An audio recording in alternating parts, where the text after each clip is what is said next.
Hello students, आज हम SST के यानी कि एनएमएस जो एग्ज़ाम हुई मध्य प्रदेश में 1 दिसंबर को, उस एनएमएस एग्ज़ाम्स के यानी कि 1 दिसंबर की जो क्वेश्चन है उन क्वेश्चन के आंसर यहाँ पे एसएसटी के क्वेश्चन देखेंगे यानी कि सामाजिक के।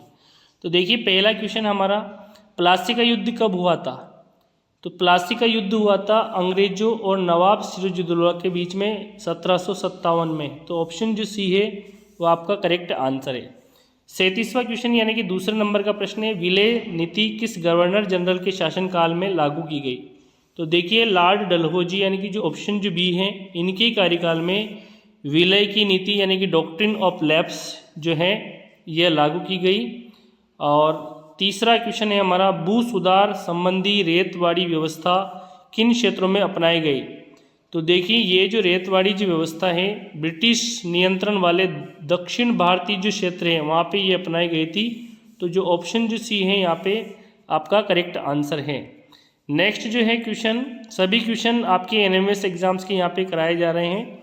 देखिए आर्य समाज की स्थापना यानी कि आर्य समाज के संस्थापक कौन है? तो देखिए स्वामी दयानंद सरस्वती इन्हें आर्य समाज के संस्थापक। राजा राम मोहन राय ये इन्हें ब्रह्म समाज के संस्थापक माने जाते हैं। तो देखिए ऑप्शन जो ए है आपका करेक्ट आंसर है। स्वतंत्रता मेरा जन्मसिद्ध अधिकार है और मैं इसे लेकर रहूँगा, ये नारा है। तो ये नारा बाल गंगाधर तिलक का है। तो तिलक जी ने ये नारा दिया था, स्वतंत्रता मेरा जन्मसिद्ध अधिकार है और मैं इसे लेकर ही रहूँगा। अगला क्वेश्चन है, निम्न में से किस पुस्तक के रचयिता दादा भाई नौरोजी हैं? तो देखिए सत्य के साथ मेरे प्रयोग ये है गांधी जी की है, महात्मा गांधी जी की है और महात्मा गांधी जी की है सत्य के साथ मेरे प्रयोग।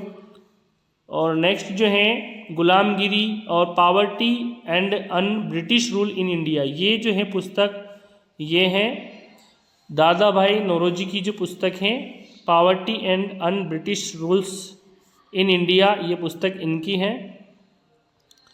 नेक्स्ट जो है हमारे क्वेश्चंस वो चलते हैं आगे की तरफ। देखिए दक्षिण भारत में धार्मिक आंदोलन का नेतृत्व करने वाले नयनार कौन थे? तो ये शैव संत थे। ऑप्शन जो सी है वो आपका करेक्ट आंसर है। रानी दुर्गावती का संबंध निम्न में से किस क्षेत्र से है? तो ये गोंडवाना क्षेत्र से है इनका दुर्गावती जी का संबंध। 44वां क्वेश्चन है, गंगई कोंड चोलपुरम का मंदिर जो स्थापत्य कला की अनूठी कृति है, इसका निर्माण किसने कराया था? तो इसका निर्माण राजेंद्र प्रथम ने कराया था। तो ऑप्शन जो ए है वह आपका करेक्ट आंसर है।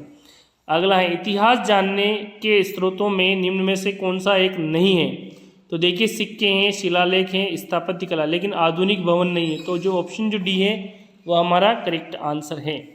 46वां प्रश्न, गीत गोविंद की रचयिता है? तो गीत गोविंद के रचयिता है जयदेव। तो ऑप्शन जो बी है वह करेक्ट आंसर है, गीत गोविंद के रचयिता जयदेव। नेक्स्ट जो है 47वां क्वेश्चन, असहयोग आंदोलन को गति कब मिली? तो देखिए असहयोग आंदोलन जो शुरू हुआ था वो हुआ था 1920 में। तो इसके बाद ही इसको गति मिली यानी कि 1921-22 में असहयोग आंदोलन को गति मिली, यानी कि जो ऑप्शन जो सी है वो आपका करेक्ट आंसर है। 48वां क्वेश्चन है, एसएसटी के क्वेश्चन यहाँ पे कराए जा रहे हैं। निम्नलिखित में से कौन सा मानव निर्मित संसाधन है? तो देखिए वन ये प्राकृतिक है, नदियों का जल प्राकृतिक है, सूर्य का प्रकाश प्राकृतिक, ये जो तीनों हैं ये प्राकृतिक यानी कि मानव निर्मित नहीं है। तो यहाँ पे मानव निर्मित कौन आएगा? कैंसर उपचार की औषधि, यानी कि जो ऑप्शन जो ए है ये मानव निर्मित संसाधन के अंतर्गत आते हैं। 49वां क्वेश्चन ये रहा आपके लिए, घरों की छत पर वर्षा जल को इकट्ठा जो किया जाता है ये किस लिए किया जाता है या क्या कहलाता है? तो जल रिसाव, जल प्रदूषण, जल संचय। तो इसको जल संचय यानी कि जो वाटर हार्वेस्टिंग की जाती है, पानी को बचाया जाता है, इसके कारण इसको किया जाता है वर्षा जल को इकट्ठा। 50वां क्वेश्चन देखिए, सेरीकल्चर रेशम उत्पादन, अगला है पीसी-कल्चर मछली उत्पादन और विटीकल्चर अंगूरों की खेती और हॉर्टिकल्चर उद्यान कृषि। तो यानी कि जो फर्स्ट है सेरीकल्चर यानी कि रेशम उत्पादन, तो फर्स्ट का डी है। तो यहाँ के देखिए पहला ही ऑप्शन फर्स्ट के अंदर डी है और सेकंड के अंदर सी है और थर्ड के अंदर बी है। तो यानी कि जो ए ऑप्शन है वो आपका करेक्ट है, sericulture silk formation, pisciculture fisheries, viticulture अंगूर और हॉर्टिकल्चर गार्डनिंग। नेक्स्ट जी क्वेश्चन है 51वें क्वेश्चन, सुनहरा रेशा किसे कहते हैं? तो देखिए जो पटसन जो है इसको सुनहरा रेशा कहते हैं। कॉफ़ी का प्रमुख उत्पादक देश कौन सा है? तो ब्राज़ील कॉफ़ी का प्रमुख उत्पादक देश है। इनमें से कौन सा कुटीर उद्योग का उदाहरण नहीं है? टोकरी बुनाई ये है, हस्तशिल्प भी है, बुनियादी ढांचे का निर्माण ये नहीं है।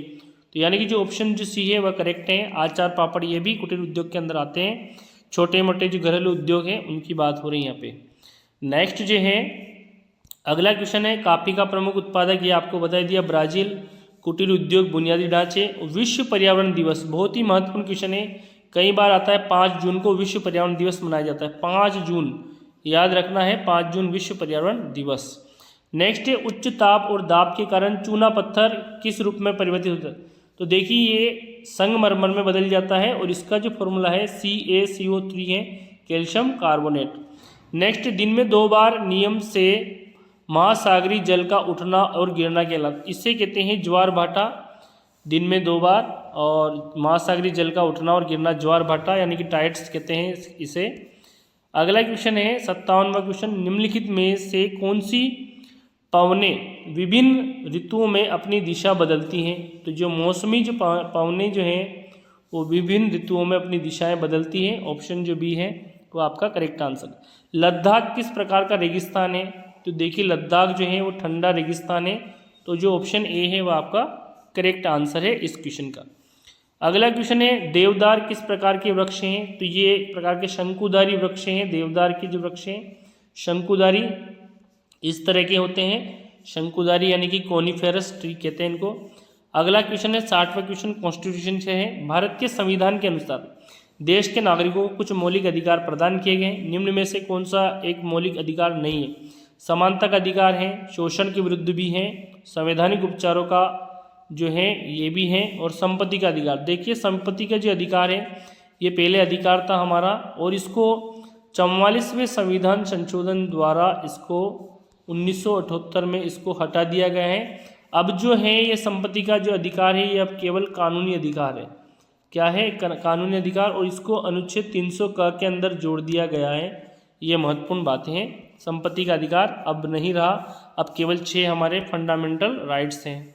नेक्स्ट क्वेश्चन है निम्न में से कौन सा एक कथन धर्मनिरपेक्षता को परिभाषित नहीं करता है?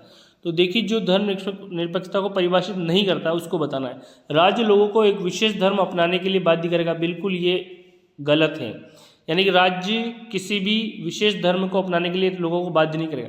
कोई एक समुदाय किसी दूसरे समुदाय को, तो ये बिल्कुल सही है। लोग अपने ही धर्म के अन्य को न दबाएं, ये भी सही है। राज्य का न तो कोई खास धर्म को थोपेगा और न ही लोगों की धार्मिक स्वतंत्रता छीनेगा। तो यानी कि ऑप्शन जो ए है वो आपका यहाँ पे करेक्ट आंसर है, ऑप्शन ए।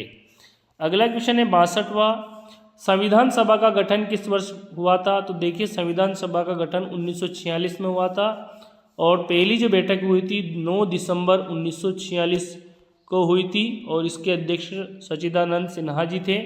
और दूसरी बैठक हुई थी 11 दिसंबर को, तीसरी हुई थी 13 दिसंबर को। लोकसभा में कुल सदस्य संख्या कितनी है? तो देखिए लोकसभा के अंदर सदस्यों की जो संख्या है 545। अब जो है 2 सदस्य माइनस हो गए 104वें संविधान संशोधन द्वारा, 104वें संविधान संशोधन के द्वारा अब जो है अब 543 रह गई है, क्योंकि 2 सदस्य जो एंग्लो इंडियन की जो सीट आरक्षित थी वो हटा दी गई हैं। तो अब जो सदस्य हैं 543 ही हैं।